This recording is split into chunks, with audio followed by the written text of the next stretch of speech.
मेरे पैरों में घुंघरू बंधा दे, तो फिर मेरी चाल देख ले।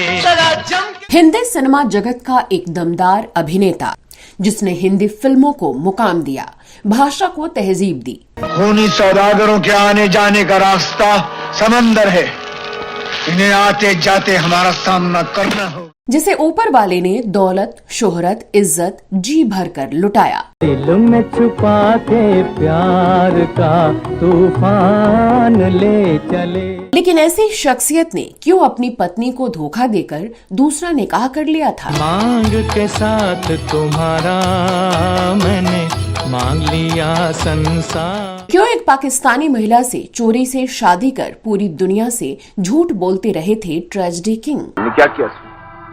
मर जाने दिया होता मुझे। क्या तुम समझती हो मैं तुम्हारे बगैर जिंदा रह सकूं? तुम्हें मेरी कसम परदेसी जो अपनी जान की। बचपन के दिन बुला न देना हो बचपन। और क्यों महीनों तक इस शादी को मीडिया से छिपाकर सबको बरगलाते रहे थे दिलीप कुमार? जानेंगे और भी बहुत कुछ, बस बने रहिए हमारे साथ। नमस्कार दोस्तों, आप देख रहे हैं ड्रामा सीरीज भारत और मैं हूं आपकी दोस्त और होस्ट श्वेता जया। बचपन मेरा नाचे रे गिरधर की। आज हम बात करेंगे दिलीप कुमार की, जिनकी पर्सनल लाइफ भी हमेशा सुर्खियों में रही। मान मेरा एहसान अरे नादान के मैंने तुझसे किया है प्यार। हिंदी फिल्मों के एक अद्भुत नगीना थे दिलीप कुमार और यूसुफ खान, जिन्होंने कालजयी किरदार निभाकर सिर्फ 54 फिल्मों के अपने करियर में वो मुकाम हासिल किया जो कई एक्टर्स सैकड़ों फिल्में करके भी हासिल नहीं कर पाते। एक समय ऐसा था जब फिल्मों में दिलीप साहब की मौजूदगी को ही सफलता की गारंटी माना जाता था। कौन कमबख्त है जो बर्दाश्त करने के लिए पीता है? दिलीप कुमार हिंदी सिनेमा जगत के कई बड़े सितारों के लिए रोल मॉडल रहे हैं, लेकिन क्या हो जब ऐसा शख्स कोई ऐसी हरकत कर डाले जिस पर फक्र नहीं शर्मिंदगी हो?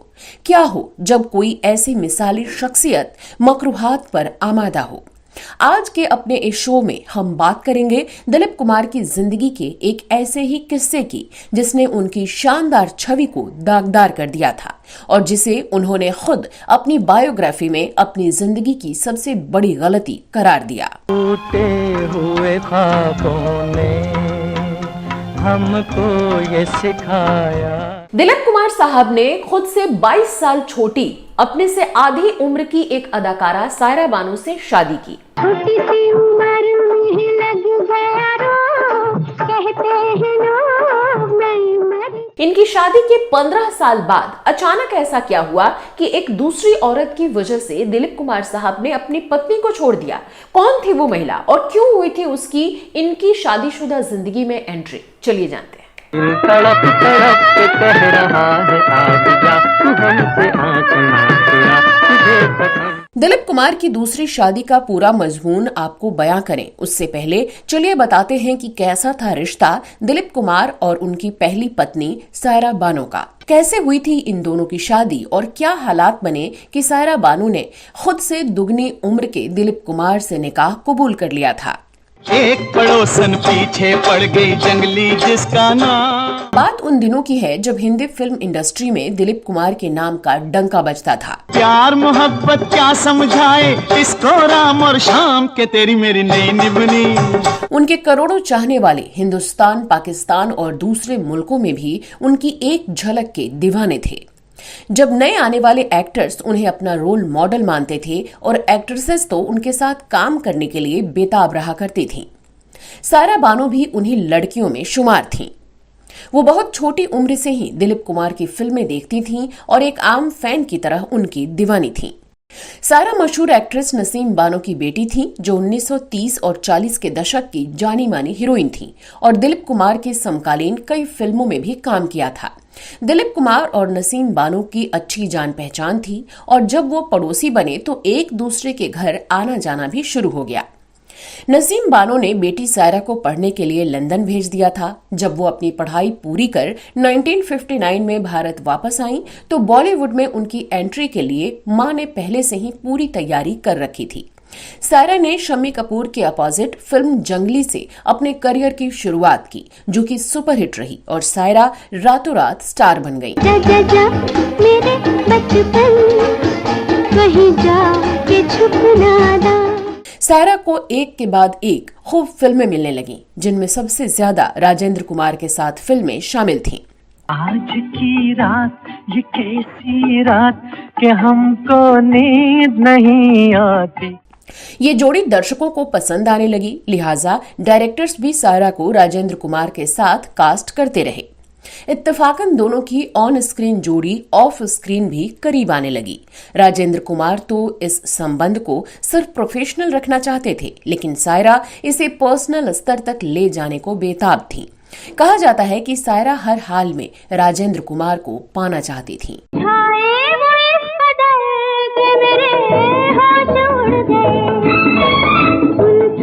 बात यहाँ तक बढ़ी कि जब राजेंद्र कुमार ने उनसे दूरी बनाने की कोशिश की तो सायरा का नर्वस ब्रेकडाउन होने की नौबत आ गई। मां नसीम बानो अपनी बेटी की ये हालत देखकर बेहद परेशान और नाराज हो गईं। वो जानती थी कि इस रिश्ते का कोई मुस्तकबिल नहीं था। वजहें दो थीं।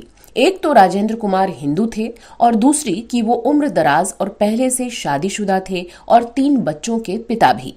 मां नसीम ने बेटी सायरा को समझाने की कोशिश की, लेकिन लंदन रिटर्न मॉडर्न सायरा भला किसी की कहां सुनने वाली थी।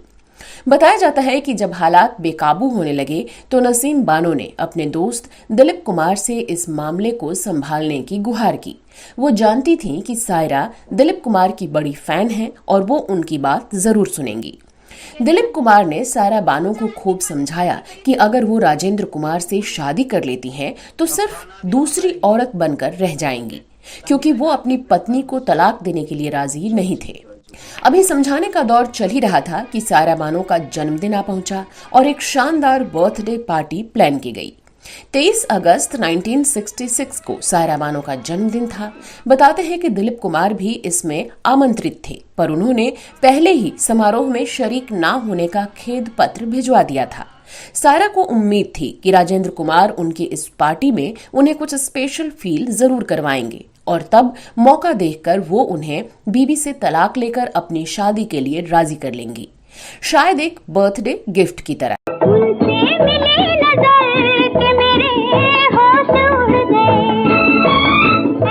लेकिन उस दिन कुछ ऐसा हुआ जिसने सायरा को हिला कर रख दिया।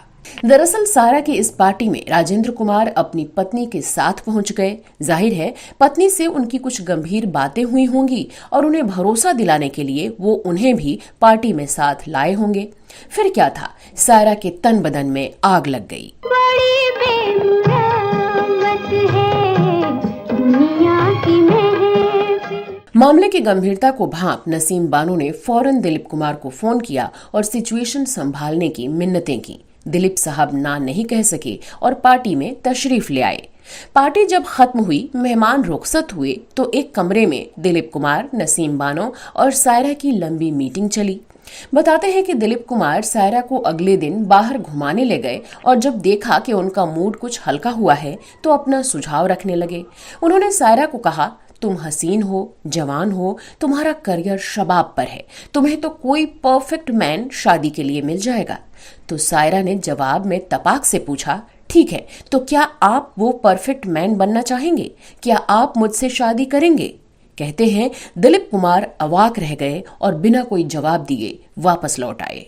जानकार बताते हैं कि गुस्से और लापरवाही में पूछा गया सायरा का वो सवाल मौजू बन गया और नसीम बानो ने भी दिलीप कुमार को समझाना शुरू कर दिया कि उन्हें वास्तव में अब शादी कर लेनी चाहिए और सायरा के लिए भी ये रिश्ता सही साबित होगा, क्योंकि वो नादान है और ज़हीन दिलीप कुमार उनके लिए सही साथी साबित होंगे। कामिनी कौशल, मधुबाला और वैजयंती माला जैसी अभिनेत्रियों से ब्रेकअप होने के बाद 44 साल की उम्र तक दिलीप साहब घर नहीं बसा सके थे, लेकिन अब बन रहे हालातों ने उन्हें सोचने पर मजबूर कर दिया था। और फिर सायरा की बर्थडे पार्टी के 6 हफ्ते बाद सबको हैरान करने वाली खबर आई कि दोनों 2 अक्टूबर 1966 को मंगनी करने जा रहे हैं। जाहिर है सब हैरान थे। टूटे दिल से जूझ रही सायरा ने भी खुद को इस रिश्ते के लिए समझा लिया था और उनकी हैरत भरी शर्त ने अमली जामा पहन लिया और इस तरह उसी साल यानी 1966 में दोनों ने शादी रचा ली। 11 अक्टूबर 1966 को जब दिलीप कुमार ने 22 वर्षीय अभिनेत्री सायरा बानो के साथ शादी की तब उनकी उम्र 44 की थी। बारात की अगुवाई पृथ्वीराज कपूर ने की थी। दूल्हे मियां की घोड़ी के आजू बाजू राज कपूर और देवानंद जैसे दिग्गज अभिनेता चल रहे थे। इस विवाह को लेकर खूब खबरें भी छपी थीं। बड़ी तादाद में लोग शरीक हुए थे और पूरे शानो शौकत से सायरा दिलीप कुमार की बेगम बनकर उनकी जिंदगी में दाखिल हुई थीं। ओ दीवानी का दीवाने से हुआ अनोखा प्यार, हुआ अनोखा प्यार। अगले 14 सालों तक ये रिश्ता खूबसूरती से चलता रहा। बाबुल मेरा ले आया है शादी का पैगाम। लेकिन कहते हैं कि जहाँ ज्यादा गुड़ होता है वहाँ चींटियां भी लगती ही हैं। अरे उससे पहले ले भागेगा तुझको गोपीराम। तो चलिए अब बात करते हैं दिलीप कुमार सायरा बानो की शादीशुदा जिंदगी में दूसरी औरत की एंट्री की। शादी के कई वर्षों बाद भी दिलीप कुमार का वंश आगे नहीं बढ़ रहा था, यानी सायरा की गोद सूनी थी। ऐसा क्यों हुआ इसका जिक्र हम आगे करेंगे, लेकिन अभी बात इस कारण दिलीप कुमार के परिवार पर पड़ने वाले प्रभाव की। बताया जाता है कि दिलीप साहब की बहनों और भाइयों को ये बात बेहद नागवार गुजर रही थी। तो दिलीप सायरा की शादी के 14 साल बाद एक बड़ी घटना घटी। दरअसल आसमा नाम की एक महिला से दिलीप कुमार की मुलाकात कराई गई। दिलीप साहब की एक बहन हैदराबाद में रहती थी, जिन्होंने उनकी मुलाकात अपनी सहेली आसमा से 1980 में तब करवाई जब वो एक क्रिकेट मैच देखने वहां पहुंचे थे। मैच के दौरान हैदराबाद के स्टेडियम में उनकी बहनों फौजिया और सईदा ने उन्हें इंट्रोड्यूस करवाया। दिलीप कुमार को उनकी बहनों ने बताया, आसमा हमारी दोस्त हैं और आपकी जबरदस्त फैन भी। आसमा शादीशुदा थीं और उनके 3 बच्चे भी थे। वो खूबसूरत थीं और जानी मानी सोशलाइट थीं। वो सैयद खानदान से ताल्लुक रखती थीं और उनके पति एक बैरिस्टर थे जिनका नाम सादिक मुहय्युद्दीन था। इस मुलाकात के बाद हालात कुछ ऐसे बने कि दिलीप कुमार से आसमा अक्सर टकराने लगी। बताते हैं कि दिलीप कुमार अपने शूट पर देश विदेश जहां कहीं भी जाते थे, आसमा भी पहुंच जाती थीं। पहले तो दिलीप कुमार को पता नहीं चलता था कि उनके ट्रैवल प्लान की जानकारी आसमा रहमान को कैसे मिल जाती थी। जाहिर है दिलीप कुमार की बहनें उनकी शूटिंग लोकेशन की पूरी जानकारी आसमा को दे देती थीं। पहले तो आसमा के पति भी साथ होते थे, पर बाद में खबरें आईं कि वो अपने पति से अलग हो गई हैं। फिर क्या था, दिलीप कुमार की बहनों ने मौके का फायदा उठाया और दिलीप कुमार और आसमा रहमान को एक करने की कोशिशों में जुट गईं। रिश्ते सीरियस हो गए और दिलीप साहब ने आसमा से निकाह कर लिया। ये 1981 की बात है। दिलीप कुमार ने आसमा से निकाह तो कर लिया था, लेकिन इस रिश्ते को दुनिया के सामने कबूल करने की शायद वो हिम्मत नहीं जुटा पा रहे थे। ना ही उन्होंने इस बारे में सायरा बानो को कुछ बताया था और ना ही किसी और को। बताते हैं कि एक छोटे से अखबार को इसकी भनक लग गई और उसने इस निकाह की उड़ती खबरों को लपक लिया और बिना किसी सबूत के छाप डाला। हालांकि ये गैर जिम्मेदाराना रिपोर्टिंग थी, लेकिन इस पर बॉलीवुड इंडस्ट्री में हंगामा खड़ा हो गया और दिलीप कुमार से सवाल पूछे जाने लगे। पर अरसे तक दिलीप कुमार इस खबर को सिरे से खारिज करते रहे। फिर दिलीप कुमार की बहनों ने एक पत्रकार को दिलीप कुमार और आसमा रहमान के हनीमून की एक तस्वीर दी और कहा कि इसे अखबार में प्रकाशित होना चाहिए, जिससे इनका रिश्ता अमली जामा पहन सके, क्योंकि वो ये चाहती थी कि भाई की इस शादी को मुहर लगाई जाए। बताते हैं कि दिलीप कुमार आसमा की ये वही एकमात्र तस्वीर है जो आज पब्लिक डोमेन में मौजूद है। ये 80 का दशक था। हर कोई जानना चाहता था कि आखिर दिलीप कुमार ने दूसरी शादी किससे की और क्यों की। लेकिन ट्रेजेडी किंग पहले तो हमेशा इन खबरों को नकारते रहे थे, तो अब क्या जवाब देते। लिहाजा उन्होंने घर से निकलना बंद कर दिया और जैसे घर में कैद होकर रह गए। ऑनलाइन मीडिया रिपोर्ट्स के अनुसार आसमा मूल रूप से पाकिस्तानी थीं और हैदराबाद में अपने पति के साथ रहती थीं। उनसे हैदराबाद में शादी करने के बाद दिलीप कुमार उन्हें अपने पारी हिल वाले बंगले पर ले गए थे। कई दिनों तक आसमा वहां रहीं, लेकिन तब तक ही जब तक सायरा बानो को इसकी खबर नहीं लगी थी। खबर जंगल में आग की तरह फैली। बॉलीवुड में भी बवाल मच गया था। प्राण की पत्नी शुक्ला सिकंद और बी.आर. चोपड़ा की पत्नी प्रकाश चोपड़ा खुलकर सायरा बानो के साथ आ गई थीं। राजनेता और पारिवारिक मित्र शरद पवार भी मैदान में उतर गए। दिलीप कुमार के दोस्तों का भी दबाव बढ़ने लगा।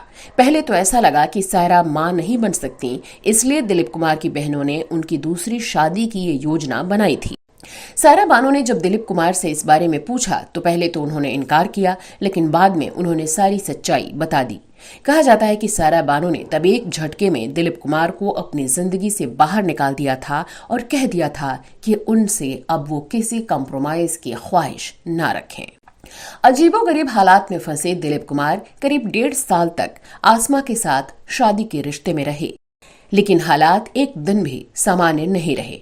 आखिरकार दिलीप कुमार ने आसमा को तलाक दे दिया और वापस सायरा बानो के पास माफी मांगने पहुंचे। बताते हैं कि सायरा ने उन्हें माफ कर दिया और दिलीप कुमार की घर वापसी हुई। कहा जाता है कि दिलीप कुमार से अलग होने के बाद आसमा भी अपने पुराने पति और बच्चों के पास लौट गई थीं। हालांकि दिलीप कुमार और आसमा रहमान के अलग होने को लेकर भी कई तरह के अफवाहों ने सुर्खियां बटोरी। ये भी कहा गया कि आसमा ने दिलीप कुमार से पैसे के लिए शादी की थी। वो दिलीप कुमार को धोखा दे रही थी और अपने पहले पति और बच्चों से मिला करती थी। कभी खबर आई कि दिलीप कुमार ने तो औलाद के लिए उनसे शादी की थी, लेकिन आसमा ने अपने तीनों बच्चों को ही आधिकारिक रूप से गोद लेने का दबाव दिलीप कुमार पर बनाया था, जिसे ना मानने पर दोनों अलग हो गए थे। तो एक खबर ये भी आई थी कि दिलीप कुमार ने अपनी छवि खराब होता देख आसमा को छोड़ पहली पत्नी के पास जाने का फैसला किया था और उनके जाने के बाद आसमा बिल्कुल अकेली रह गई थी। हालांकि हकीकत इनमें से क्या था कहना मुश्किल है। हाँ, इस तमाशे में कुछ रिश्ते जरूर बेहद उलझ गए थे। सन 1983 में कनाडा के वैंकूवर में आसमा रहमान ने एक इंटरव्यू दिया था, जिसे यूट्यूब चैनल ITMB शोज ने फिर से शेयर किया है। Our mystery guest is अस्मा। सबसे पहले मैं उनको मुबारक बोलना चाहती हूँ जिन्होंने इस मिस्ट्री गेस्ट को पहचाना। हालांकि इस शो में अस्मा ने ये तो बताया है कि वो ब्रॉडकास्टिंग इंडस्ट्री के लिए कार्यरत थीं, लेकिन दिलीप कुमार से शादी और तलाक पर ज्यादा चर्चा नहीं की। बाद में आसमा की कोई जानकारी मीडिया में नहीं आई, या यूं कहें कि आने नहीं दी गई और घटनाओं को खबर बनने से पहले ही रोक दिया गया। जानकार बताते हैं कि तब दिलीप कुमार इंडस्ट्री का बहुत बड़ा नाम थे, इसलिए उस वक्त इस बारे में ज्यादा कुछ छापा या दिखाया नहीं गया। हालांकि काफी सालों बाद दिलीप कुमार ने अपनी दूसरी शादी पर चुप्पी तोड़ी और अपनी आत्मकथा के एक पन्ने पर दूसरी शादी को अपनी बड़ी भूल करार दिया। दिलीप कुमार कभी पिता क्यों नहीं बन पाए, इसका जिक्र उन्होंने अपनी ऑटोबायोग्राफी में की है। क्या कुछ लिखा है इसमें, किस राज से उन्होंने पर्दा उठाया है, चलिए ये भी जानते हैं। दिलीप कुमार ने अपनी autobiography the substance and the shadow में लिखा था कि 1972 में सायरा प्रेग्नेंट हुई थी, लेकिन 8वें महीने में बच्चे के गले में नाल फंस गई। लेकिन डॉक्टर इसलिए सर्जरी नहीं कर पाए क्योंकि सायरा का ब्लड प्रेशर हाई था और बच्चा खो दिया। लेकिन इसके बाद सायरा फिर कभी मां नहीं बन पाई। खैर, वक्त बीता और गिले शिकवे भी धुंधले होते गए। जा मैं ना तेरी मधुमती ना धन्नो मेरा नाम। और उस घटना के बाद भी दिलीप कुमार और सायरा बानो दशकों तक साथ साथ मोहब्बत से रहे। दिल भी देना दर्द भी लेना ये नहीं मेरा काम कि तेरी मेरी नहीं निभनी। तब से लेकर 98 साल की उम्र तक सायरा बानो ही उनका हमसाया थी और उनके सुख दुख की साथी भी। उन दोनों के रिश्ते को लेकर जब भी सवाल किए गए, सायरा ने हमेशा यही कहा, वो मुझे प्यार करें या ना करें, सिर्फ मेरा प्यार ही हम दोनों के लिए काफी है। मैं इनसे अक्सर कहती हूँ, मुझे इससे कोई दिलचस्पी नहीं है कि आपको मुझसे कितनी मोहब्बत है, जो मेरी मोहब्बत है वो हम दोनों के लिए काफी है। तो दिलीप कुमार के चेहरे से भी मलाल और मोहब्बत की झलक साफ देखी जा सकती थी। जाहिर है उन्हें समझ में आ गया था कि सायरा ही उनका हमसाया है, हमसफर है, हमराज है। फिर ये जोड़ी हमेशा साथ रही, एक दूसरे से बिना किसी मलाल के। दोनों हर जगह साथ नजर आते, बाहों में बाहें डाले, प्यार का इजहार करते, मानो दुनिया से कहना चाहते हों कि इसे ही मोहब्बत कहते हैं, यकीन कहते हैं, साथी को माफ कर आगे बढ़ने की कला कहते हैं। दिलीप कुमार और सायरा बानो का ये रिश्ता तब खत्म हुआ जब 7 जुलाई 2021 को ट्रेजेडी किंग की 98 साल की आयु में मौत हो गई। तो ये था फलसफा ट्रेजेडी किंग दिलीप कुमार की जिंदगी का, जिसके एक छोटे से हिस्से की हमने आज चर्चा की। इस बारे में आप कुछ कहना चाहते हैं तो कमेंट बॉक्स में हमें लिखकर जरूर बताइएगा और साथ ही बताइएगा कि दिलीप कुमार की कौन सी फिल्म आपको सबसे ज्यादा पसंद है। चलते चलते मैं आपको एक और जानकारी दे दूं कि अगर आप घूमने फिरने के शौकीन हैं तो मेरे दूसरे channel Shweta Jaya travel vlog की सैर करना मत भूलिएगा। वहां आपको अलग अलग जगहों, रिलीजियस प्लेसेस और मॉन्यूमेंट्स की पूरी जानकारी मिलेगी। इसका लिंक मैंने डिस्क्रिप्शन में भी डाल दिया है। तो आप अपना और अपनों का ख्याल रखिए। मैं आपके लिए ऐसे ही शानदार किस्से कहानियां लेकर आगे भी आती रहूंगी। मिलते हैं अगले एपिसोड में। फिलहाल मुझे दीजिए इजाजत। नमस्कार।